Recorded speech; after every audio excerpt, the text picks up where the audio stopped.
agradeço a Deus pelos dias de paz. Graças a Ele conquistei os meus ideais. Eu agradeço o Papo em Dia. Eu agradeço.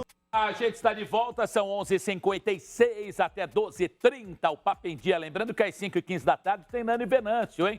Programaço da Rede Brasil com a Tarde é Show às 5h15, aí depois na sequência às 7 da noite o RB Notícias com Hermano Henning, com o Ney Gonçalves Dias, com Camila Smith e com Fernando Martins, que já está a postos. Ô bichão que gosta de trabalhar, hein?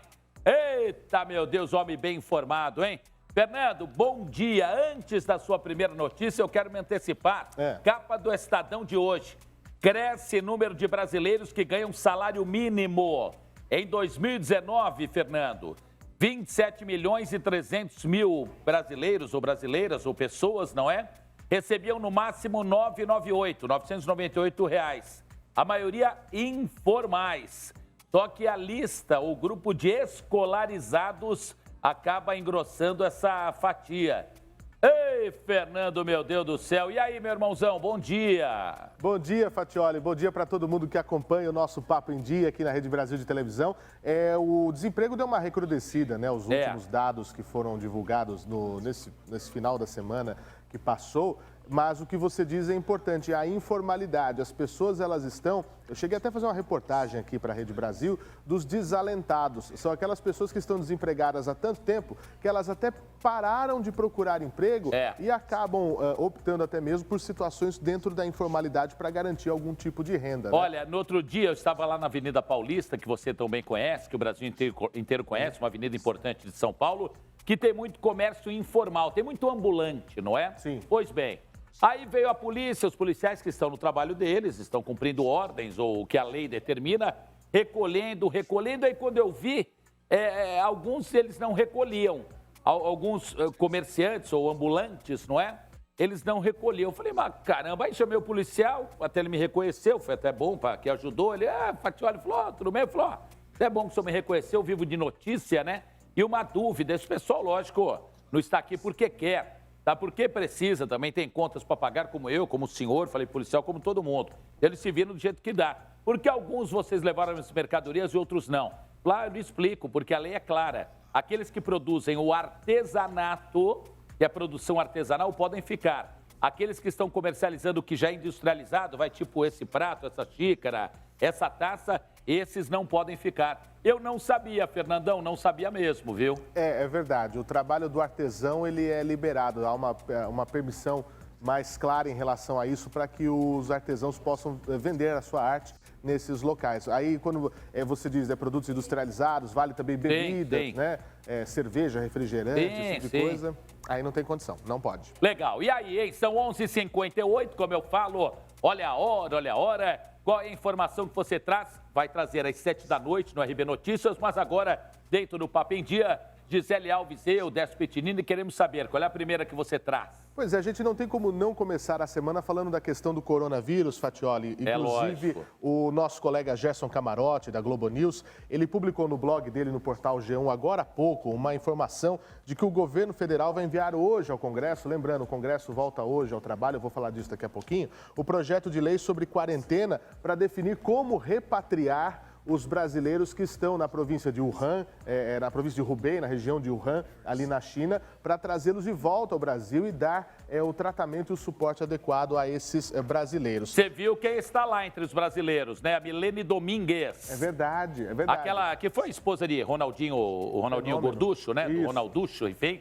Jogadora de futebol, ela estava lá, ou está lá, porque ela está acertando, ou estava, né? A essa altura do campeonato, até literalmente, com o clube chinês. Sim. E aí ficou também, refém é o melhor termo, né? Pois é, uma situação bem complicada dela e de tantos outros compatriotas nossos. Então, as definições vão sair depois da reunião de um grupo interministerial que foi criado para tratar desse assunto, que está rolando agora de manhã.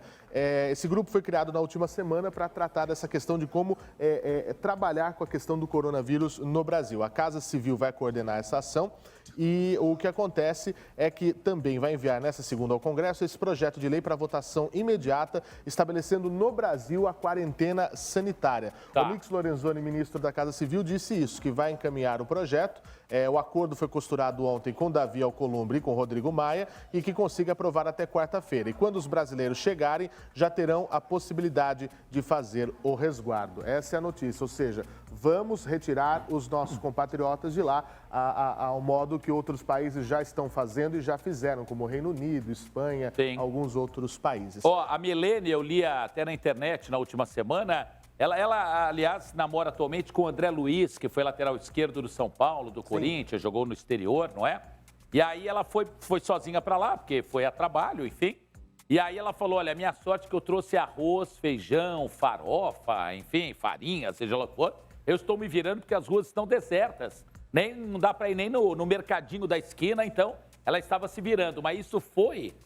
Hoje é segunda, Fernandão, foi quarta ou quinta que eu li. Ela já estava ficando desesperada e não estava conseguindo, até então, uma retaguarda, um apoio da Embaixada Brasileira por lá. Graças a Deus a situação vai se encaminhando e o Camarote, que é extremamente bem informado, fazendo mais um gol e antecipando mais uma notícia, né?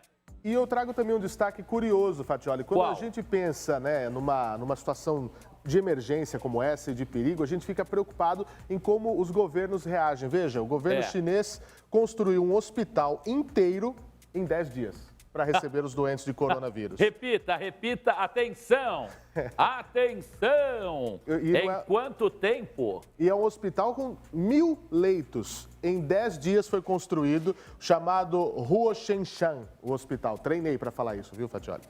Olha, 1.000 leitos, esse hospital totalmente pré-moldado, é maior do que um hospital de campanha, como quando a gente vê em períodos de guerra, né, que são montados, tudo com 25 mil metros quadrados. Começou a ser construído no dia 23 de janeiro. Hoje, 3 de fevereiro, já começa a receber os primeiros pacientes numa área gigantesca, foi feita a terraplanagem, construções pré-moldadas, 1.000 leitos já estão em funcionamento para ajudar os pacientes que estão sofrendo com o coronavírus lá na China. Olha a rapidez que o governo trabalha em relação a isso. E já tem um segundo centro médico que está em construção. Esse vai demorar mais, viu, Fatioli? Uns 13 dias, tá? 13 dias. Para 1.500 Fernando, que lentidão, ô povo mole, hein? Aqui nós temos hospitais que há décadas não saem do esqueleto, né, Fatioli? A vergonha. Fernandão, 7 da noite. 7 da noite tem RB Notícias, viu? Estaremos lá, Hermano Henning, Camila Smith, Ney Gonçalves Dias aqui no estúdio e eu nas reportagens por aí. Legal. Obrigado, Fernando. E tirando a parte informativa, óbvio, você gosta de baião de 2? Eu já tô de olho, né? Então vou te recomendar um restaurante para você ir lá e saborear, tá bom? Poxa, tudo bem. Muito obrigado, viu? 12:03. Olha, na capa do Estadão, além dessa notícia do crescimento do número de brasileiros que ganham salário mínimo. Cidades esperam segunda fase de plano de Moro. 50 anos depois. Partidos abrem portas para a ala bolsonarista do PSL na eleição. São as notícias na capa do Estadão. Além do bloco de esportes também, Gisele Alves, minha camaradinha. Gisele Alves, tá com fome, hein, filha? Ainda não, Fátima. Ainda não? Porque eu já comi um pouco, Olha, né? eu deixei a pimentinha. Por que você não comeu a pimenta, Fátima? Gente, lembrando que a gente fez um baião de 2 hoje, maravilhoso, do chefe Raimundo de Oliveira. Quem quiser mais detalhes, ingredientes, passo a passo, a foto do chefe vai estar lá bonitinha no site rbtv.com.br. Você pode acompanhar passo a passo, os ingredientes, tudo bonitinho, né? Mas se você quiser dar uma dica, fala pertinho do microfone pra gente ouvir. Uma dica pra ficar esse baião de 2 saborosíssimo que eu provei aqui, vou ter que confessar, excelente, tá, gente? Excelente. Maravilhoso. Dá uma dica aí. Bom padedel, viu? Tem que ser esse feijão de corda ou pode ser aquele outro? Pode ser o outro, mas esse fica mais saboroso, né? O ideal, assim, às vezes as pessoas chegam com pressa em casa e se já tem um feijão desse cozido ou um arroz, só dá uma esquentada, mistura tudo, refoga a carne, a calabresa, os temperos todos. Porque o outro feijão, ele é mais mais mole, não é? É, um pouquinho Porque mais mole. esse é mais durinho, É não é? mais Esse feijão durinho, de corda, isso. que feijão verde, né? Que tem gente que fala. Chama feijão de corda lá no Nordeste, aqui é feijão fradinho. Fradinho. É. O fradinho eu conhecia mais do que o feijão de corda. Então tem que usar, pode usar o outro também, não tem Pode problema. usar o outro também. Tá, Isso é você questão botou... de gosto, Vou ou uma confessar, fava gente. também, né? Ele botou manteiga, manteiga de garrafa, Fica muito conhecidíssima. bom. Você comeu o seu com manteiga, Fati? O meu, tinha manteiga de garrafa no Tem a meu? manteiga de garrafa e Tá, ainda se eu lavo- acrescentou não, o azeite não, ainda aí é um que pouquinho tá. mais, né? Não, Tá eu tô aqui, ó. perguntando, as pessoas, Tá aqui o ele prato. não sente o gosto, não é que eu lavo com azeite.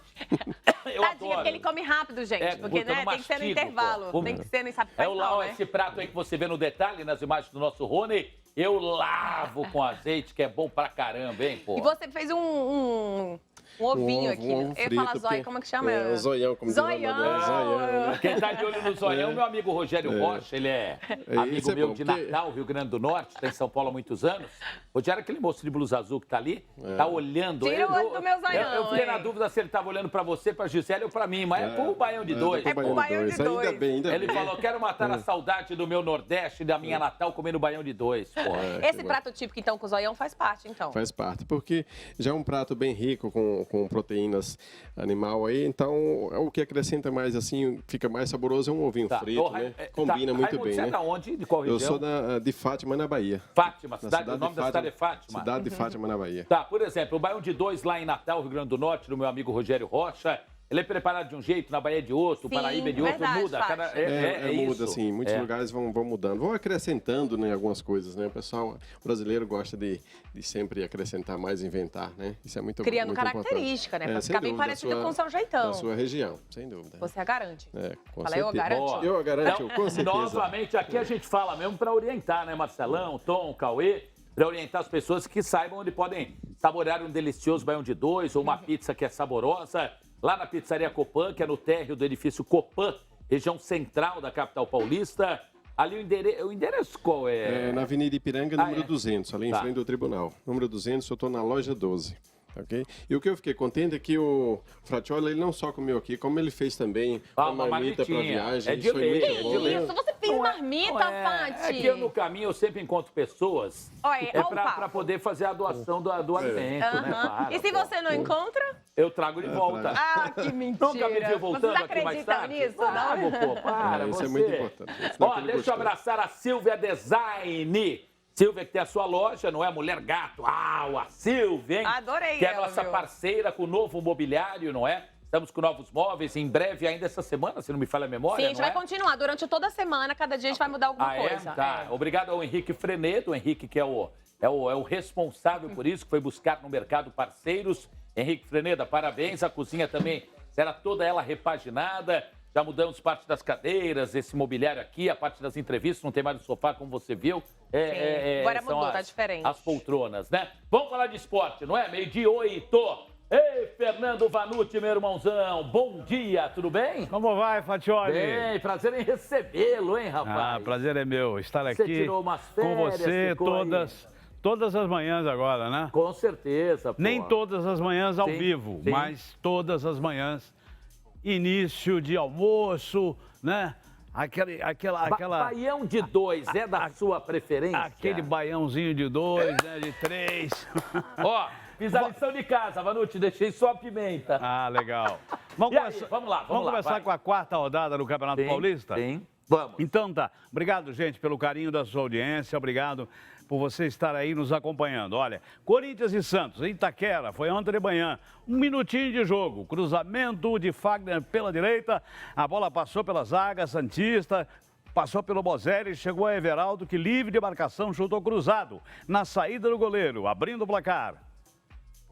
Aí, o segundo tempo começou. E de novo, no primeiro minuto, o Corinthians marcou o segundo. Depois de belo lançamento do Bozelli no campo de defesa, Janderson avançou, entrou na área, bateu cruzado na saída de Everson, ampliando o placar. Na comemoração, Janderson acabou expulso pelo árbitro Luiz Flávio de Oliveira. Olha ele aí, ó. Ele já tinha um cartão amarelo recebido na etapa inicial. E depois do gol foi comemorar com a torcida. Esse jogo aí já é outro. É o Palmeiras, né? O Palmeiras jogou mal em Bragança Paulista, viu, E Fatioli? só um detalhe, hein, Vanucci. Ontem, acompanhando o jogo, o Santos, eu sou santista, não é? escapamos, como diria um amigo de boa, era para ser uns 4 ou 5, hein? O Corinthians merecia mais. Massacre corintiano. É verdade. Só uma observação, hein? Tá o certo. Fagner deu uma pegada no Sacha, que é o atacante do Santos, uma pegada para variar, vindo do Fagner, lateral do Corinthians e da seleção. Para variar, uma entrada criminosa. Meu Deus do céu, não precisa Exatamente. disso. Ele deu uma voadora. Parecia aqueles super-heróis. E o Janderson também, né? Tão simples, né? Foi lá comemorar com a torcida, já tinha amarelo, levou outro e deixou o Corinthians com 1 minuto do segundo tempo. Quer dizer, o segundo tempo inteiro o Corinthians jogou com 10. Mas daí eu precisei, estava na rua e comecei a ouvir no rádio, corujando, né, como a gente fala. Rádio é bom, rádio é bom. Todo mundo falou que com a saída do Janderson, o Corinthians com 10 ficou melhor. Vamos para o Palmeiras? Ó, gente, vamos fazer o seguinte. Quando acabar o próximo, Palmeiras, acabou. Não emenda com o outro, não, senão complica aqui. Palmeiras jogou mal em Bragança Paulista, era isso que eu estava começando a dizer. Bragantino se aproveitou, então, fez 2-0. O William, olha o nome dele, William Corrêa fez 1-0. Início do segundo tempo, pênalti para o Bragantino, Ítalo cobrou 2-0. Outro pênalti agora para o Palmeiras, Dudu, olha o pênalti aí, ó. Tá vendo? Esse aí é ainda o pênalti do Bragantino, ó. Ítalo fez o segundo. Agora, o pênalti a favor do Palmeiras. Dudu foi lá e diminuiu para a equipe de Vanderlei Luxemburgo. Primeira derrota no Palmeiras, primeira vitória do Bragantino no Campeonato Paulista. Agora vamos falar do resto do Campeonato Paulista que rolou nesse fim de semana. A Ferroviária, por exemplo, goleou o Oeste, um sacolão, 5-1. Água Santa e Ituano empataram. Calma, gente. Calma.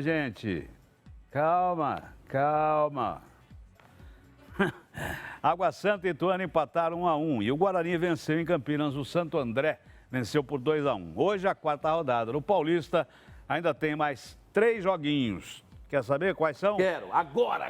Às 8 da noite. São Paulo e Novo Horizontino no Morumbi. O Botafogo de Ribeirão Preto enfrenta o Mirassol em casa, lá em Ribeirão.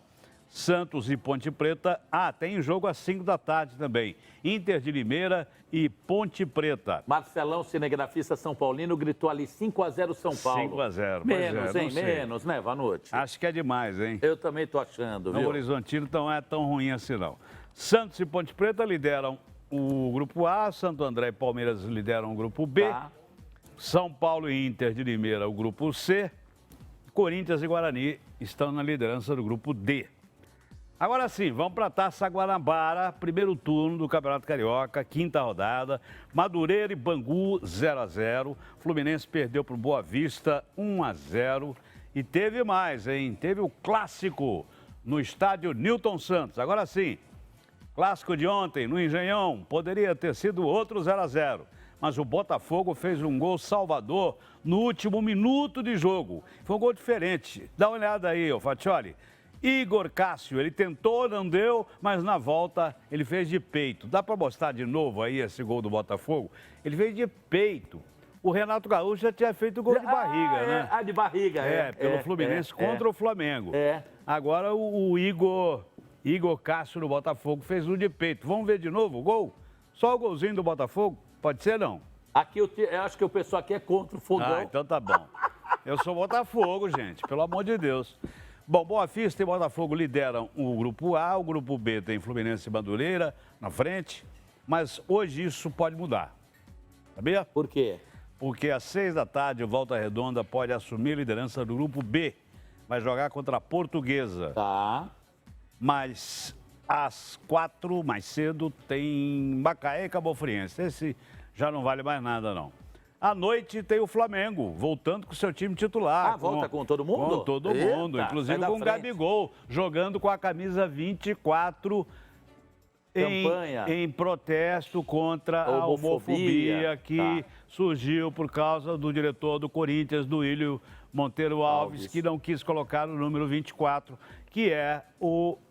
Todo mundo sabe qual bicho que é no jogo do bicho, né? Então... não quis colocar no jogador contratado lá da equipe do Corinthians, do Contígio.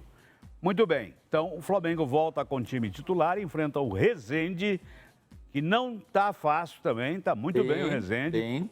Joga no Maracanã e o Flamengo, se vencer, assume a liderança do grupo B. Agora vamos para Minas Gerais, para Minas Gerais. Nós. Vamos para lá, poxa. O América goleou o Uberlândia 3-0, a Caldense venceu o Vila Nova 2-0, Patrocinense bateu Coimbra 1-0 e o Atlético só empatou com o Tombense no Independência. Vamos aos gols então do Atlético. Atlético e Tombense, hein? Matheus Lopes, de cabeça, botou o Tombense na frente, 1-0. O Galo só empatou aos 15 minutos do segundo tempo com esse chute forte aí no Marquinhos. Final, 1-1. Olha aí, o Marquinhos, Caramba, que batida, hein? Agora, olha aí de novo. Ixi. Eles gostam de botar repetição, né? Agora o Cruzeiro. Vamos ver o Cruzeiro? O Cruzeiro deu um tremendo susto na sua torcida, viu? Contra o Tupirambás, que é o lanterna do Campeonato Mineiro, né? Saiu perdendo 2-0, Grafite, 1-0 Tupirambás. Fabinho Alves fez o segundo, ainda no primeiro tempo. Mas aí, no segundo tempo, olha, o Cruzeiro foi melhor, virou o jogo. Edilson, de falta, diminuiu. Edilson, de novo, agora de pênalti, empatou 2-2. Cadê o gol de falta? Já foi, né? Ele saiu de pênalti. Avestruz, Esse aí é o pênalti cometido. Olha aí, de pênalti. Edilson, segundo gol do Cruzeiro. Estava perdendo de 2-0 no primeiro tempo, hein? Agora o gol da virada, do Maurício, 36. Cruzeiro 3-2. E o estreante Jonathan Robert, olha o nome da fera, definiu o placar. Cruzeiro de virada, 4-0 em cima da equipe do Tombense, na cidade de Tombos. Cidade gostosa, Tombos. Cruzeiro é o líder. É o líder do Campeonato Mineiro com 9 pontos. O Atlético tem 8, o América tem 7 e a Caldense também tem 7. Hoje tem Boa Esporte e URT. Agora, vamos de gaúcho? Pelotas 3, Juventude 1, Ipiranga 0, Internacional 0, Caxias 1, Brasil e Pelotas 0, São José 2, Aimoré 0, Novo Hamburgo 0, São Luís 0. Muito empate lá no Rio Grande do Sul, hein?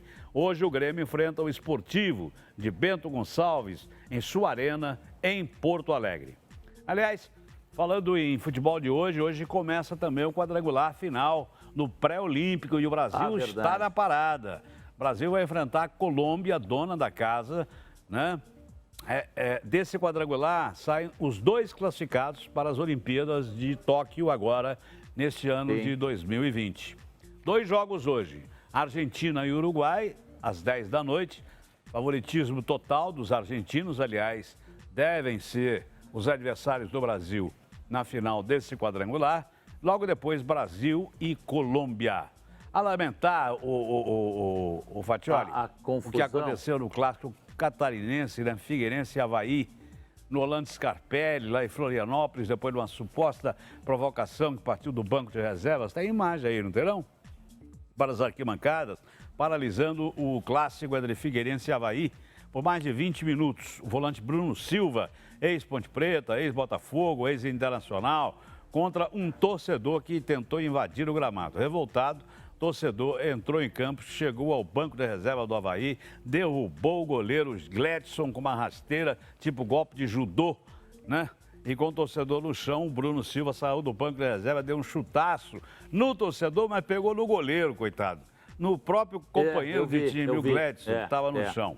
É isso aí. Eu vi, não, estamos vendo, mas o Figueirense venceu por 2-0.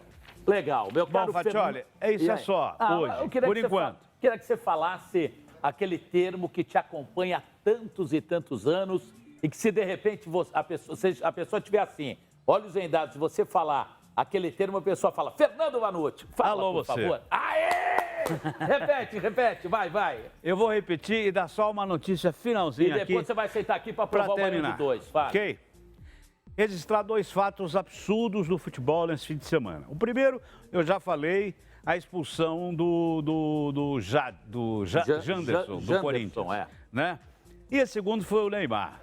Neymar que ele deu um chapéu, na verdade uma lambreta maravilhosa no aniversário e acabou levando o cartão amarelo também. Pera um pouquinho, sabe? São regras burras dos imbecis árbitros de futebol para punir a qualidade, a técnica, a categoria do jogador. E aí, só para finalizar, o que o Vanucci fala, sempre muito oportuna a colocação, as colocações que o Vanucci faz, esses dois casos, do cartão amarelo, e o Fagner que quase aleja, porque se o Sacha, o atacante do Santos, não pula, poderia estar aleijado, não foi expulso de campo. É uma palhaçada, Gisele Alves. Isso mesmo. Bom, mas agora vamos falar de saúde. O quadro Saúde Você com Duda Rodrigues. Duda, já tá prontinha aí, não tá, meu bem? Gisele, você que está em casa agora, olha só, assunto importante, hein? Você tem medo de fazer cirurgia? Hoje eu recebo 2 neurocirurgiões que vão falar sobre cirurgias minimamente invasivas na coluna e no crânio. Tudo bem, doutores? Tudo bem. Tudo bom, Duda? Tudo ótimo. Sejam bem-vindos ao programa. Bom, nós vamos falar de um tema que as pessoas têm medo. Falou em operar, todo mundo fica com medo, né? E eu imagino que quando se fala em cirurgia, tanto na coluna quanto no crânio. Doutores, o que são as cirurgias minimamente invasivas? Toda modalidade de procedimento cirúrgico que você minimiza, né, a invasão, né, e a agressão ao corpo. Tem corte? Só para entender. Não necessariamente. Ah, não? Não necessariamente. Aqueles cortes com aquelas costuras imensas, não é este caso? Não. Então, assim, cirurgia minimamente invasiva é um tema muito abrangente, né? Então, quando a gente fala disso em neurocirurgia, né, a gente fala principalmente, no caso de coluna, né, de cirurgias em que a gente faz procedimentos para tratamento de dor, tá? Sim. E esses procedimentos a gente usa, em geral, agulhas, tá? Essas agulhas a gente geralmente faz procedimento ou de infiltração ou de radiofrequência, tá? Então, para ablação de dor. E também pode ser feito vários outros procedimentos, como artrodese. A gente às vezes insere parafusos por um pequeno orifício, né? E isso falando de coluna. Qual que é o objetivo dessa cirurgia, doutor? Assim, o objetivo das cirurgias vai depender, claro, do porquê ela foi indicada. Sim. Tá? Então, no caso de cirurgia de coluna, em geral, o problema é dor na coluna, né? Cirurgias de crânio pelos mais diversos motivos, em geral, cirurgia de tumor, tá? E cirurgias para o tratamento da hidrocefalia. Mas, em geral, qual que é o grande ganho da cirurgia minimamente invasiva, né? O pós-operatório é um pós-operatório muito mais tranquilo, tá? Porque a via de acesso ela é reduzida, tá? Então, muitas vezes, ao invés de você ter um corte enorme, Sim. tá? Você pode fazer uma cirurgia, por exemplo, no crânio, ao invés de você abrir o crânio aqui e pela deixar, região inclusive, do aquela crânio cicatriz, mesmo, né? você pode fazer muitas vezes a cirurgia por dentro do nariz, né? Pela via nasal. Então, é uma modalidade que tem esse ganho. Doutor, agora sim, toda pessoa pode fazer cirurgia minimamente invasiva? Qualquer pessoa pode fazer? Qualquer pessoa, desde que haja indicação, pode Então submeter. é um caso que necessita Sim. de indicação. Não necessariamente Exato. todo mundo possa fazer cirurgia minimamente invasiva. Exato. Tem que ter indicação pro tipo de tratamento. Tem que ter uma avaliação para saber o que vai ser indicado, entendeu? E existem diversos procedimentos que a gente pode estar utilizando, né? Que nem o Samuel falou, né? Uma via mais rápida, com menor agressão dos tecidos em volta e, por sua vez, um pós-operatório mais tranquilo. Agora, quando a pessoa, por exemplo, faz uma cirurgia no crânio, dá exemplos de cirurgias que são feitas em crânio, por exemplo? Em crânio, a gente tem diversos procedimentos que podem ser feitos, né? A gente pode usar de um equipamento que é chamado neuroendoscópio. A gente pode acessar tanto estruturas da base do crânio, como estruturas onde circula o líquido da coluna, né? O líquido céfalo-raquidiano que a gente fala. Então, a gente pode utilizar desse equipamento para tratar hidrocefalias, tumores, né? Tumores da base do crânio, tumores de hipófise, que é muito comum, né? É a cirurgia endonasal. Vou pedir para a produção colocar as fotos. Aí quem está em casa normalmente fica mais fácil de compreender quando a gente vai mostrando com as figuras aparecendo. Agora, quais são os benefícios dessa técnica de cirurgia minimamente invasiva? Então, os benefícios são diversos, né? O Samuel citou e, com certeza, o procedimento, em geral, ele é feito de uma maneira mais rápida, né? Com uma via de acesso menor, há um menor sangramento, né? Os dias de pós-operatórios são menores, né? E, geralmente o paciente pode ir embora, às vezes até no mesmo dia, dependendo de uma patologia. Patologias de coluna, né? A gente pode fazer cirurgias para retirada de hérnia de disco, descompressão de canal e outros tipos de cirurgia aqui na coluna e mesmo tratamentos para dor crônica, né? Que o paciente é feito em regime ambulatorial. Ele faz o procedimento, tem uma recuperação pós-anestésica e vai embora do mesmo procedimento. E no crânio também existem esses procedimentos, né? O paciente, obviamente, por ser uma cirurgia um pouco maior de complexidade, ele passa um dia na UTI, mas em geral ele já vai para a enfermaria e a duração dele no hospital é bem menor, entendeu? Ou seja, aquelas cirurgias que as pessoas faziam antigamente, que ficavam... As pessoas tinham até medo de andar, né? E vocês já falaram aqui que, na verdade, o ideal é a pessoa se movimentar o quanto antes. Agora, eu falei aqui de alguns exemplos de cirurgia, mas falando em coluna, eu vi uma imagem aqui, eu vou pedir para a produção voltar, da coluna que apareceu, uma radiografia que tem uma molinha. O que é isso daí, doutor? Isso daí é um procedimento minimamente invasivo. É menor do que o original. Tá. Mas isso daí, na verdade, é uma prótese de disco lombar. Tá? É uma prótese? Isso. Então, ela está substituindo o disco, né? Então, em casos de pessoas que têm... Hérnia de disco, por exemplo? Hérnia de disco é um dos casos, tá? Mas quando você tem uma degeneração do disco e pode vir nisso daí hérnia, pode vir dor, etc., né? Alteração da curvatura. Quando os outros níveis estão sadios, se a gente faz uma cirurgia pontual, né? E só retira o disco, né? Muitas vezes os outros níveis acabam por sofrer também. Então, existe essa modalidade de colocar uma prótese de disco, tá? E que essa prótese ela vai fazer a função do disco, né? Inclusive a função de mobilidade do disco. Isso que eu ia perguntar, porque ela está entre as vértebras, né? Entre os corpos vertebrais. Então ela faz aquele movimento, ela é molinha, é como se fosse algo que vai dar essa elasticidade, mobilidade, vamos dizer assim. Isso, mobilidade, e ela tem uma complacência semelhante à do disco. E dura a vida inteira, é isso? Em geral, sim. Embora essas próteses de disco elas sejam novas, né? E a gente não tem estudos, né, de uma vida toda ainda, né? Mas ela é feita para durar, sim, a vida toda. Agora, eu tenho uma dúvida. A gente está falando de pessoas que colocaram a prótese, por exemplo. A vida dessa pessoa, se a pessoa é um atleta, uma pessoa que tem uma vida muito ativa, ela vai poder ter esse mesmo estilo de vida após essa colocação de prótese numa coluna, por exemplo? As principais indicações para prótese de disco são para pessoas que têm a coluna relativamente saudável e que têm uma doença focal no disco. Então, atletas de alta performance, inclusive, são as pessoas que se beneficiam mais desse tipo de procedimento. É uma das indicações, inclusive. É uma das indicações? Adulto, olha, então jovem, eu fiz uma pergunta esportista, pertinente, né? Sim. Porque eu tenho até um caso de um jogador da seleção de vôlei que a gente teve a oportunidade de participar do procedimento. E voltou à vida normal. Ganhou todo mundo. O que é importante ressaltar, eu sempre falo que informação tem que ser com responsabilidade, tem que conversar com o médico, procurar orientações profissionais. E até se você quiser, pode acessar o nosso portal, programasaudevocê.com.br, para ter informações de médicos também especialistas das mais diversas áreas. Mas é importante esse tipo de conteúdo, de trazer o que há de novo, porque as pessoas têm medo. Imagina, fala, vou operar a cabeça, né? Que o crânio é o termo, né? Mas as pessoas, vou ter que fazer uma cirurgia na cabeça. Então a pessoa entra em desespero. E algumas cirurgias, como o doutor falou, aqueles cortes imensos, daí já tem que pensar também até numa cirurgia plástica, dependendo dos casos. Não tem essa associação? Sim, tem muito paciente que às vezes operou há muitos anos, assim, e tem uma cicatriz que às vezes foge um pouquinho do couro cabeludo, não nasce cabelo ali, né?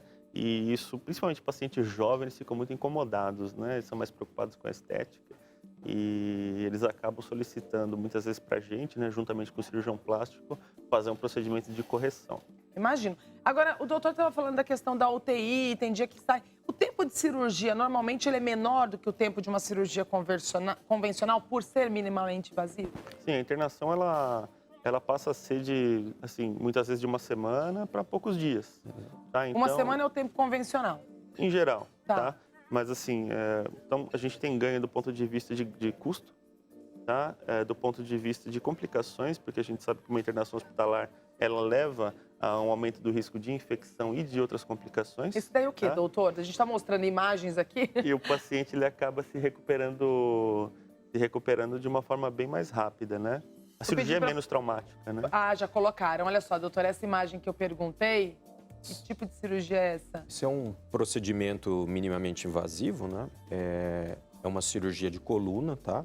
é feito o acesso cirúrgico através de uma pequena incisão ali na região lombar. Aqui tá ampliado, tá, gente? Então não é desse tamanhão, né? Aí é o minimamente invasivo, que tá em na torno foto, de né? 1 centímetro a 3 centímetros. É pequeno. E você usa um afastador especial, ele é um tubular, ele cria um tubo, um acesso cirúrgico. É que nem se você enxergasse o ambiente através de uma fechadura. A fechadura tem um orifício pequeno e através desse daí, você enxergando através da fechadura, abre-se um cone de visão gigante e você pode acessar as estruturas profundas, que geralmente é a parte neurológica. Usa muito vídeo. O endoscópio é um vídeo, né? É um instrumento que é ligado a um sistema de vídeo que nos dá acesso a estruturas profundas através de imagem, né? Agora nós falamos em pós-operatório, o doutor Samuel falou um pouquinho. Eu queria de uma forma mais completa, vamos dizer assim, o pós-operatório tanto para a coluna e o pós-operatório para o crânio. Como que é esse pós-operatório? Porque são regiões totalmente diferentes, né? Acho que o André, ele sintetizou bem. Toda vez que a gente faz uma cirurgia de crânio, que a gente invade o cérebro de alguma forma, né, o paciente fica na UTI pelo menos no primeiro dia, tá? Independente de ser um procedimento minimamente invasivo ou não. Tá? Isso é um procedimento normal, até para quem está em casa não ficar preocupado. Então é um procedimento que leva a UTI no primeiro dia. Sim. Se você não invade o cérebro, em geral, isso eu estou falando de um paciente rígido, tá? Um paciente saudável. Se você não invade o cérebro, tá? Muitas vezes esse paciente ele pode fazer uma recuperação recuperação anestésica no centro cirúrgico e depois ser encaminhado para uma enfermaria, para um quarto, tá? O paciente de coluna, em geral, se ele não tiver nenhuma comorbidade, tá? Então não for uma pessoa que já infartou, não for um diabético, né? Não for uma pessoa vasculopata, né? Ou tabagista, em geral, é o paciente que costuma ir para o quarto no pós-operatório, tá? Nas cirurgias maiores, por que a gente, em geral, deixa o paciente na UTI? Para controle de dor, tá? Porque a gente consegue controlar a dor de uma forma mais presente ali e melhor. Tá? Doutor, agora sim, para a gente encerrar e até entender melhor, a gente está falando de um procedimento que é feito no crânio, na coluna, mas com relação à idade. Eu queria saber se, por exemplo, é um tipo de cirurgia que é feito em criança ou em adolescentes, ou mais na fase adulta. Como que é o perfil de pacientes normalmente que tem esse tipo de problema? Então, para crianças e adolescentes, tá? Acho que o que mais é feito hoje em dia é a passagem dos parafusos de maneira percutânea, né? Ou seja, através da pele de um furinho, em vários níveis, para quem tem escoliose, tá? Então, a cirurgia para escoliose, geralmente é a cirurgia que faz uma incisão muito grande, tá? E que a gente consegue, às vezes, minimizar um pouco isso daí. Escoliose é aquela coluninha que fica... quando a coluna fica toda torta. Às vezes tem até um S, isso, né? O formato. Típico ela fazer um S mesmo. E as técnicas minimamente invasivas, elas proporcionaram para as pessoas mais idosas, que muitas vezes tinham uma contraindicação de operar por conta de, muitas vezes, ter um risco cirúrgico muito alto, tá? Elas acabaram podendo ser submetidas a alguns procedimentos que antes não existiam, tá? Então, eu diria que não tem idade para você indicar um procedimento minimamente invasivo. Tendo problema, tem que procurar um especialista. Que fica, né, a mensagem da cirurgia minimamente invasiva, que ela é um avanço da medicina como um todo, de todas as áreas cirúrgicas. Aquela máxima que tinha, né, grandes cirurgiões, grandes incisões, isso é um paradigma, se quebrou-se isso. Provou-se que cirurgias feitas com menores incisões, com menor tempo cirúrgico, menor tempo hospitalar, o benefício a longo prazo e curto prazo é melhor para o paciente, entendeu? Então, isso é uma tendência que não tem mais como voltar atrás, digamos assim, na minha opinião. Doutor, obrigada pela participação de vocês. Tá aí para você que está em casa, 2 grandes especialistas aqui de São Paulo. O doutor André também atende em Campinas, falando sobre cirurgia na coluna, cirurgia no crânio. Tem dúvidas? Acesse o nosso portal, programasaudevocê.com.br. Os 2 estão no nosso portal. Você tem acesso a todos os veículos que você possa tirar suas dúvidas. Lembrando que a informação é com responsabilidade, são de especialistas, mas não substitui a consulta presencial. É muito importante o diagnóstico presencial, porque um diagnóstico realmente é feito através de exames solicitados pelos médicos, tá certo? Obrigada, doutores. E a gente continua agora que tem Papo em Dia para vocês. Boa, Duda. E a gente fecha o programa dessa semana, abre a semana e encerra o programa com essa moça que canta lindamente, Isadora, nascida no Rio de Janeiro, 25 anos, mas há alguns anos já em São Paulo, com o Pedro ao teclado, não é? Olha, essa dupla é de qualidade, né, Gi? Nossa, amei, gente. Arrasaram o programa inteiro, viu? Contatos de vocês. Meu contato é @eumesmaisadora. E aí estão todos os telefones, enfim, no meu Instagram, a gente tá acreditando né? ali. Ah, legal. Tá ali, Eu Mesma Isadora, então, meu Facebook. Cantem pra fechar o programa. Obrigado, a gente vai ver em camarote. Tchau.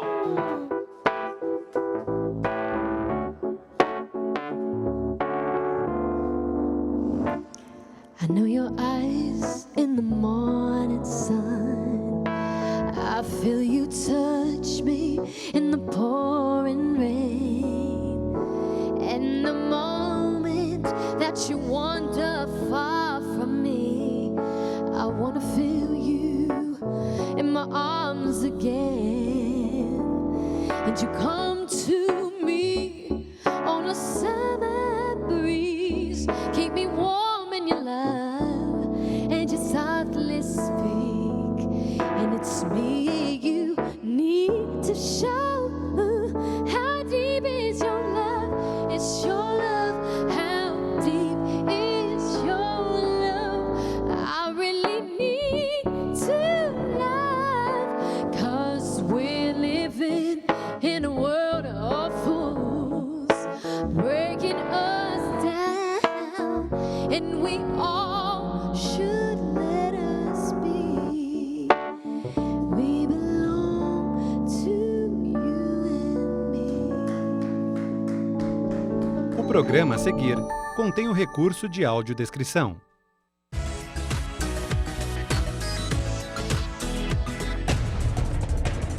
Agora, o melhor cardápio de informação no seu horário de almoço. Hora H. Com o jornalista Hermano Henning.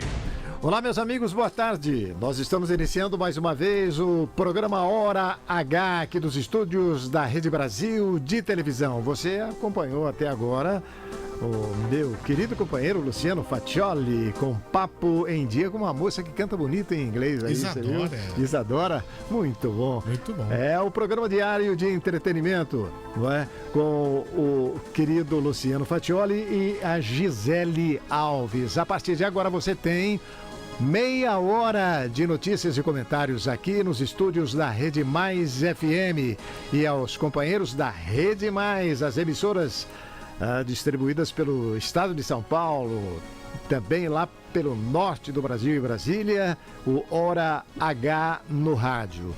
Basicamente, este é um programa de rádio que a Rede Brasil pega carona e transmite conosco as notícias do dia. Boa tarde, Fernando Martins. Boa tarde, Hermano Henning. Seja bem-vindo de volta, viu? Ó, nós cuidamos direitinho aqui, você viu que tá tudo em ordem. Captei vocês lá em Salvador, retorno. Na Bahia. É mesmo? Que bacana. Fim de semana maravilhoso, um dia 2 de fevereiro, domingo, dedicado a Iemanjá. Uma festa maravilhosa no Rio Vermelho, na Bahia. Um grande abraço aos meus amigos da Rede Brasil Baiana e também, por que não mandar um abraço aos companheiros da TV Aratu, não é? A Aratu fez 50 anos de vida. Na quinta-feira eu estava lá na cerimônia, foi uma cerimônia bonita, uma apresentação maravilhosa da Orquestra Sinfônica da Bahia, de Salvador, acompanhando Caetano Veloso num arranjo maravilhoso de alegria. Né? O Caetano Veloso foi sensacional. Ivete Sangalo também. Artistas da Bahia participaram. Meu amigo Bobô, grande defensor do Bahia e do Corinthians, que estava lá. Nós dividimos o camarim lá do Teatro Castro Alves. Foi maravilhosa a apresentação e a comemoração dos 50 anos da TV Aratu. Um grande abraço aos baianos. E a notícia de hoje, hein, meu caro Fernando?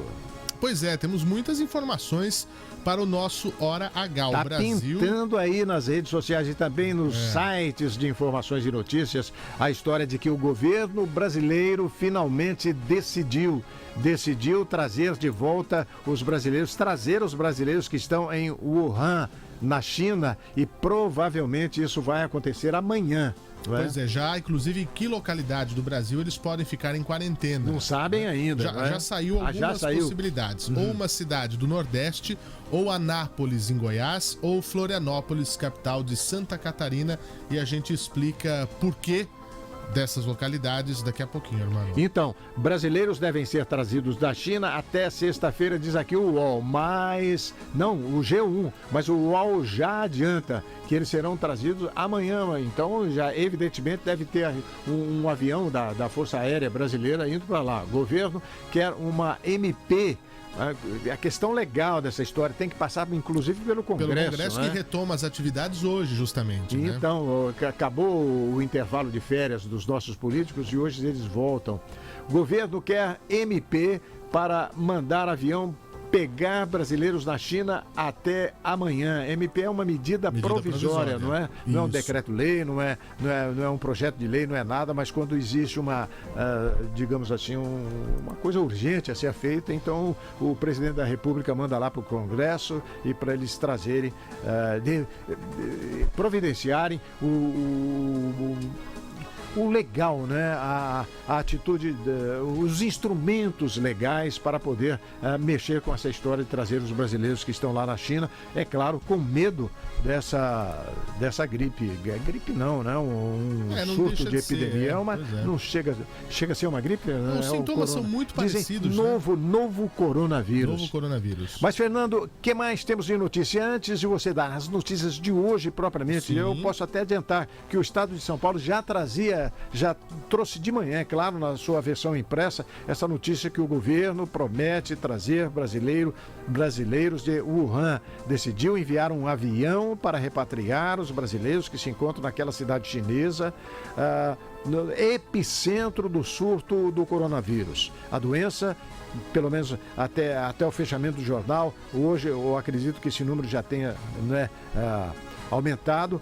Até o fechamento da Folha e do Estadão, 362 mortes e mais de 17 mil casos pelo mundo. Estados Unidos e Austrália já resgataram os seus cidadãos. Ontem, as Filipinas registraram a primeira morte fora da China, o que acende mais um sinal de alerta para o avanço do surto para outros países. A Bolsa de Valores da China deu uma queda fenomenal, que até pouco tempo atrás já estava em 7%. Manchete no estado de São Paulo, cresce o número de brasileiros que ganham salário mínimo. Manchete da Folha de São Paulo, tráfico na Cracolândia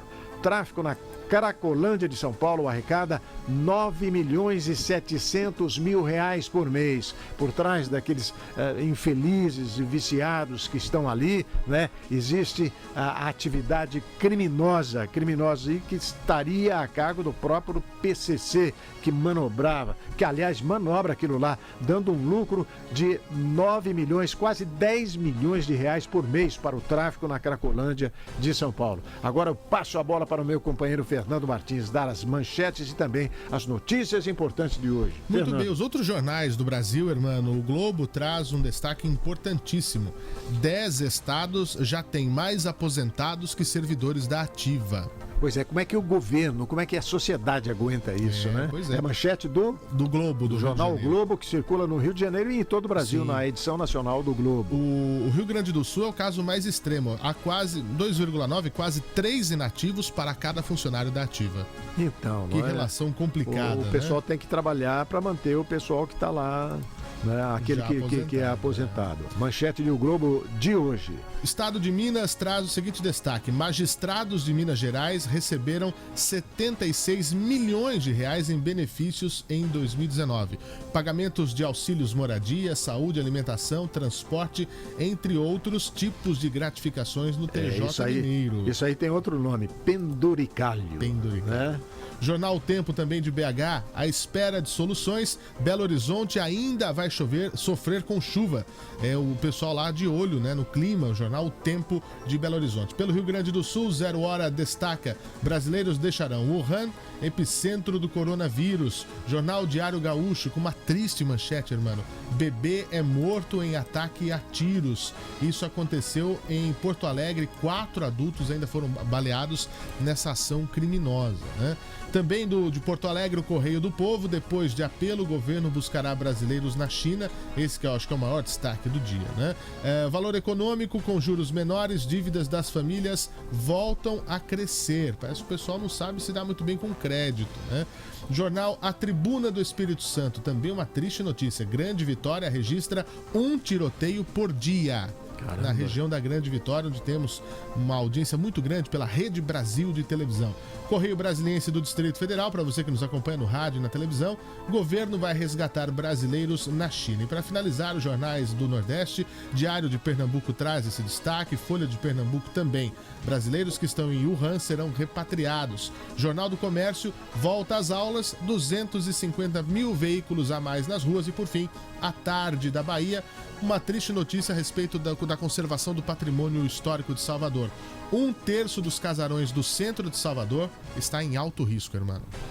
E olha que muitos foram recuperados, hein? Há um processo ali muito grande, um desafio grande das instituições públicas em preservar aquele centro histórico de Salvador. São cerca de 1.100 edificações e das que estão com esse alto risco, cerca de 33%, que equivale a 360 e poucos casarões. Eu não disse até agora, nesta segunda-feira, 3 de fevereiro do ano de 2020, nós estamos com os ouvintes da Rede Mais de Franca, Campinas, Brasília, Olambra, Gurupi, São José do Rio Preto, Curitiba. Meus amigos, mais uma vez iniciando uma semana bastante noticiosa. A Folha de São Paulo traz o destaque também aqui, dizendo que Flávio, filho do nosso presidente Jair Bolsonaro, não usou o imóvel em lavagem, afirma Polícia Federal. Segundo a Polícia Federal,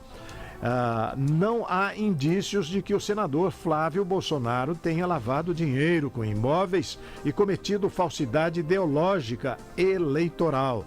Essa é uma das investigações contra o filho do presidente. A lavagem é apontada também em outra apuração do Ministério Público. A gente noticia, não é, Fernando? Sim. Quando existe, olha aí, a Polícia Federal está investigando o filho do presidente por isso, por aquilo, mas somos obrigados a dizer também quando não encontram nada. Essa é a notícia. Ele até se manifestou hoje, o Flávio Bolsonaro, numa live nas redes sociais, enaltecendo o trabalho da Polícia Federal e dizendo, né, chamando de isenta essa investigação aí que culminou dessa maneira. Muito bom. Lula critica a análise da Folha sobre falas distorcidas. Olha, gente, uma notícia numa reportagem muito bem apurada da Folha de São Paulo, de ontem, né, a edição de domingo, mostra as mentiras dos nossos políticos, né? Evidencia. Há um político muito famoso nos Estados Unidos e um jornalista, aliás, muito famoso, político não, um jornalista famoso nos Estados Unidos que eu não vou me lembrar do nome agora, mas que diz que ele afirma com todas as palavras, olha gente, político é mentiroso. Ele acredita que uma das grandes características dos políticos é a mentira. E a Folha, eu não estou assumindo isso não, isso é declaração dele. Eu não seria tão radical, deve ter algumas exceções, mas gente, o que político mente. E a Folha de São Paulo trouxe na sua edição de ontem as mentiras do ex-presidente Lula desde que ele saiu da prisão. E hoje o presidente, a própria Folha traz uma resposta do presidente Lula e também da ex-presidente Dilma Rousseff, que uma das mentiras colocadas por ela é de que ela não cometeu crime nenhum e que foi realmente um golpe, não havia crime, não se revelou nada de criminoso contra ela para tirá-la da presidência da República. Hoje essa declaração dela está na Folha de São Paulo, que tem na sua primeira página. Aliás, ela diz isso, mas a Folha prova de que houve as famosas pedaladas fiscais, por que aconteceu isso, por que aconteceu aquilo, crime de responsabilidade fiscal, enfim, essas coisas todas. E hoje uma chamada de primeira página da Folha de São Paulo, que critica a análise, aliás, Lula critica a análise da Folha sobre falas distorcidas. Aqui, olha, a Folha é muito bondosa com o Lula. Ela não chama de mentira, chama de falas distorcidas. Né? Eu acho que não existe meia mentira. Ou é mentira ou não é? Ou é mentira ou não é? Falas distorcidas, por meio de assessores, o ex-presidente faz críticas a levantamento sobre suas declarações falsas. Olha aí, no texto já está um pouquinho mais forte. Sobre suas declarações falsas e imprecisas. Reitera que a Globo censurou a cobertura do vazamento da Lava Jato, o que não é correto. É uma matéria interessante da Folha, mas que começou na edição de ontem. Olha, gente, o que me chamou a atenção também, o Fernando, essa história do tráfico na Cracolândia, hein? Não acaba, né? O PCC parece que está por trás de tudo, olha. Todos os dias, 1.680 pessoas consomem drogas na Cracolândia, em São Paulo, a área que se espalha por todo o centro da cidade. Segundo o estudo da Universidade Federal de São Paulo, os traficantes da região arrecadam todo mês 9.700.000 reais desse contingente de viciados em crack. O que acontece? Eles arrecadam esse dinheiro da onde os viciados em crack, onde eles conseguem esse dinheiro para pagar para os traficantes? Através do roubo, através de assalto, através do roubo de celulares. Não existe outra forma o crime de um viciado em né? hack do centro da cidade que dorme na rua conseguir dinheiro para comprar droga. Não existe. E a Folha denuncia isso na sua primeira página de hoje. Governos e governos prometeram acabar com a Cracolândia, né, irmão? Mas não é o que a gente vê, na verdade. É isso aí. Vamos voltar então àquele assunto aqui, ó, que o governo federal planeja editar. Você tem essa informação aí, né? Tá na mão. Sobre a história do repatriamento, né? Daquele pessoal que tá lá. O pessoal tá com medo de ficar doente lá na China e tal. São brasileiros que estão lá e o governo quer retirá-los de lá, mas existem alguns problemas, digamos, burocráticos para que isso aconteça, não é? Uma série de coisas precisa ser feita, irmão, para que possa, de fato, remover esse pessoal de lá, nossos compatriotas, né? Inclusive, sabe quem está lá, por exemplo? Aquela jogadora de futebol, Milene Domingues, que foi a esposa de Ronaldo Fenômeno, ela foi à China. Está na China, para acertar um contrato, né, de futebol. Será que ela está nessa cidade região, também, que é o epicentro do... ela está nessa região e disse assim, a sorte que eu levei arroz, feijão, algumas comidas brasileiras, porque você não encontra mais nada. Não tem nada lá. É uma situação difícil. Olha, o Fernando, tem uma outra coisa também. Trazer os brasileiros de lá sem um cuidado, você pode... É arriscadíssimo. Né? E se algum desses brasileiros, se alguns, ou algum, pelo menos um, né, esteja com esse vírus, né? Vai chegar aqui no Brasil, vai espalhar o vírus aqui, então tem que ter um cuidado realmente muito sério. É uma situação bastante séria e vem daí esse confinamento. Só que o confinamento de um ser humano não está inserido nas leis brasileiras, não existe nada sobre isso, né? Vamos dar detalhes disso aí. Exato, irmão. O que acontece é que cada caso tem que ser tratado de maneira diferente, né? Em cada situação. Nós temos aqui a informação de que o ministro Onyx Lorenzoni está reunido, né, com o pessoal na Casa Civil, porque tem um gabinete interministerial tratando disso, porque tem que estar o pessoal da saúde, o pessoal de vários setores. E o que acontece? Hoje, agora há pouco, o Onyx Lorenzoni falou aos nossos colegas da Rádio Gaúcha que o governo avalia montar a quarentena em Anápolis, Goiás, em Florianópolis, Santa Catarina ou uma cidade do Nordeste. Mas segundo o ministro Onyx Lorenzoni, no momento a tendência é que seja na cidade goiana de Anápolis mesmo. O governo decidiu no fim de semana realizar essa operação para buscar os brasileiros que estão na região de Wuhan, a origem do surto do coronavírus. São cerca de 30 a 40 pessoas. Quando chegarem, vão ficar em quarentena nesse local. Por que Anápolis? É a pergunta que você, irmão, deve me fazer, você que nos assiste e nos ouve também. Porque Anápolis é uma opção viável. E não em Araraquara, e não em Guararapes. Pois vou explicar. É uma opção viável porque já teve uma experiência semelhante, você deve se lembrar, irmão, na década de 80. O Césio. Exatamente. Quando houve a contaminação com o Césio em Goiânia, cidade vizinha de Anápolis, né? Então, lá tem uma estrutura que já foi feita de isolamento, até militar na época, que, segundo o ministro, é importante para não permitir um escape do vírus, né? Então, eles têm uma bagagem nessa área, mas ainda não há definição. Florianópolis também tem uma base que tem condição de fazer isolamento, dentre outras alternativas no Nordeste também. Então, são bases militares, né, esquemas militares, para que seja feita esse isolamento dessas pessoas. E o governo brasileiro, irmão, também acertou com o governo de Israel para que sejam feitas no país, na ida e na volta, né? O avião vai sair do Brasil para buscar, para em Israel, né? E aí vai para a China. Na China, volta para Israel e aí volta para o Brasil. O que acontece? Essas paradas técnicas para ajuste da aeronave, reabastecimento e ver se está tudo em ordem com as pessoas que estão lá. É porque a China não é ali não, é do outro lado do mundo. A China não é logo ali não. Então, o ministro acredita que seja possível enviar o avião no máximo terça-feira, com retorno amanhã, né? Entre amanhã no máximo quarta e o retorno já para sexta ou sábado. A situação desses brasileiros é tema de uma reunião que está acontecendo nesse momento. E o que acontece? Por que é da medida provisória? De acordo com o ministro Onix, o país precisa de uma lei de quarentena para definir as regras de como vão ser tratados esses brasileiros. É uma coisa, segundo o ministro, para cobrir uma lacuna que o Brasil não tem. Por incrível que pareça, o Brasil não tem uma lei de quarentena sanitária. Então, hoje o Congresso volta às suas atividades.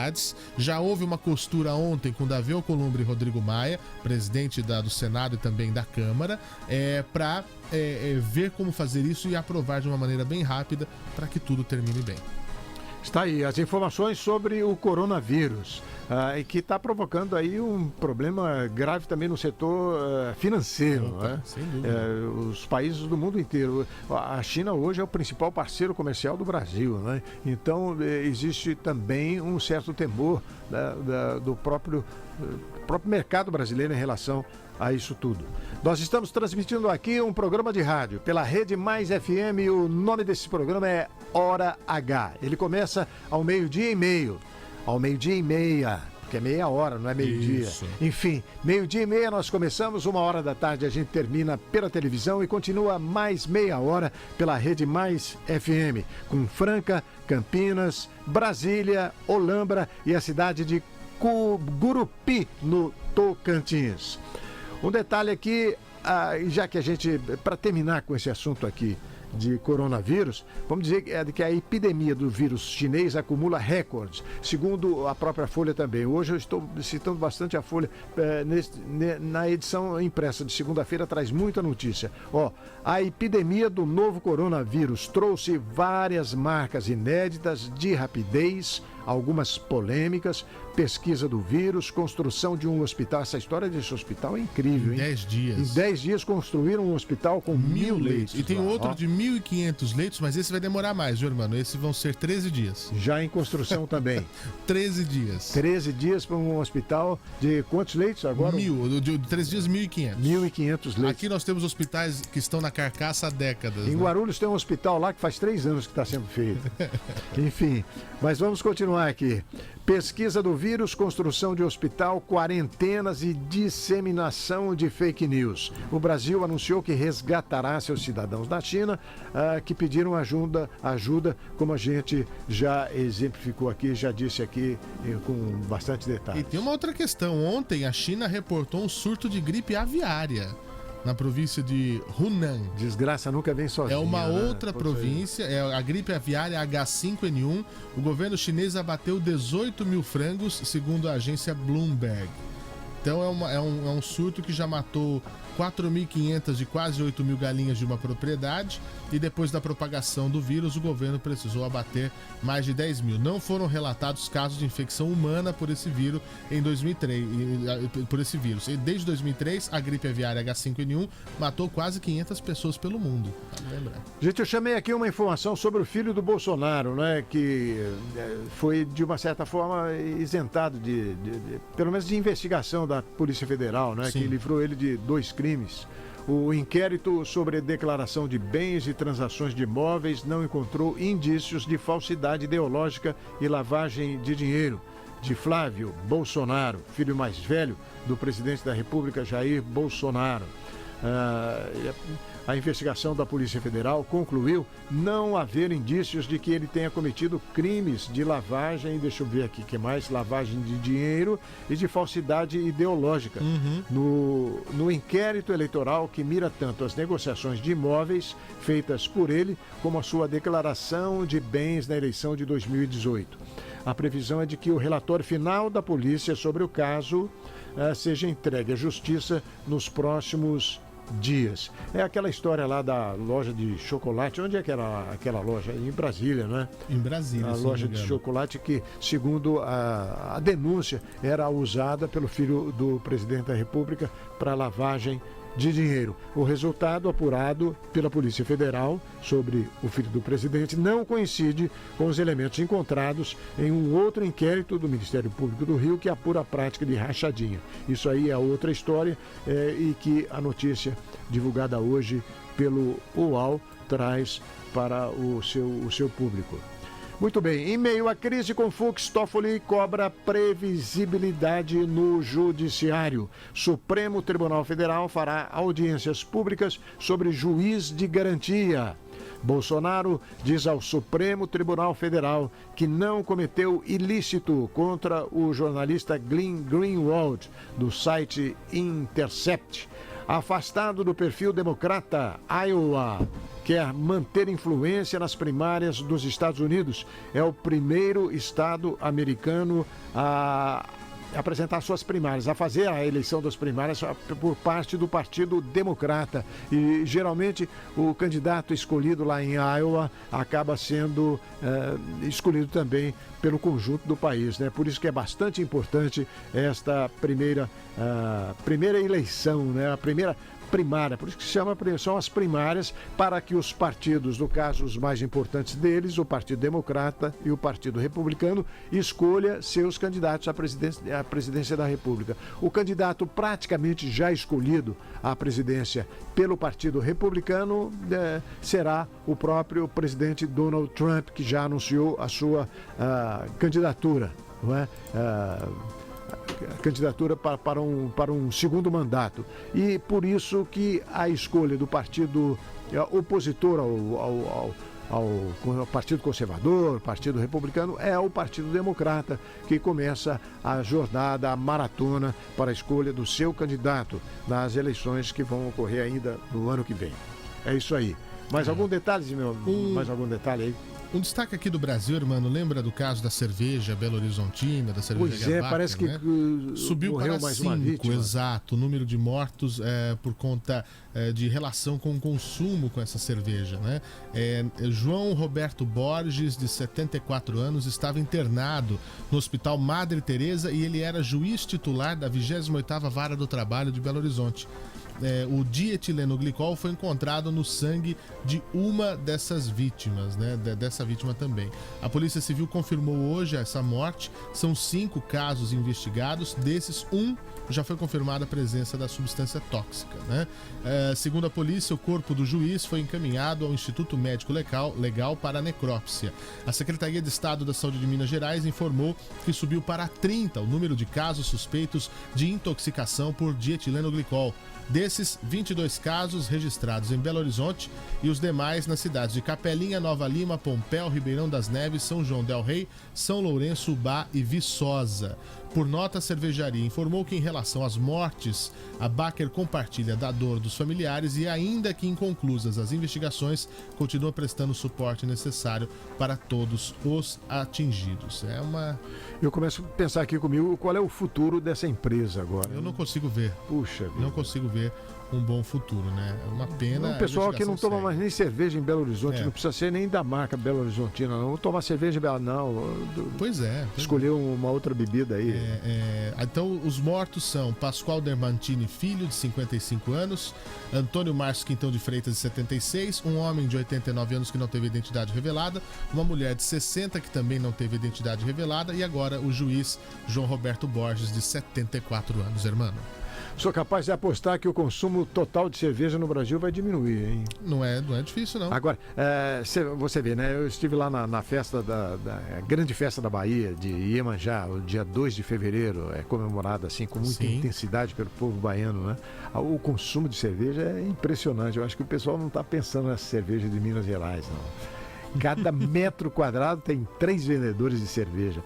É uma festa bonita, mas é uma festa, eu sinto que é muito mais pagã do que religiosa. Sim. É um carnaval.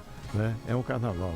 Mas ó, eu queria falar também do Super Bowl. Você viu o Super Bowl ontem? Eu não vi, irmão, mas Olha, eu tenho amigos que... É uma festa incrível, hein? É maravilhoso. Eu tenho aqui informações.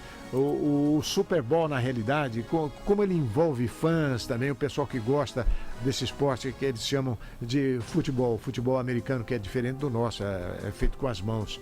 Mas enfim, o pessoal é muito mais interessado no aspecto assim artístico, glamouroso e de entretenimento dos artistas que se apresentam do que propriamente o jogo, não é? É uma transmissão sensacional da televisão. Mas olha, nós vamos encerrar aqui, nesse momento, essa primeira meia hora do programa Hora H, que é transmitido pela Rede Mais FM, emissoras de Franca, Campinas, Brasília, Olambra e Gurupi, e também pela Rede Brasil de televisão. A Rede Brasil de TV acaba a sua transmissão exatamente agora aqui desse nosso programa Hora H, mas nós continuamos com o rádio. Obrigado, Fernanda, por estar conosco nessa primeira meia hora do programa. E a você da Rede Brasil, obrigado. Até amanhã. Até amanhã, ao 12:30. E aqui na TV, 7 da noite, RB Notícias. RB Notícias, o seu programa de notícias da Rede Brasil de televisão.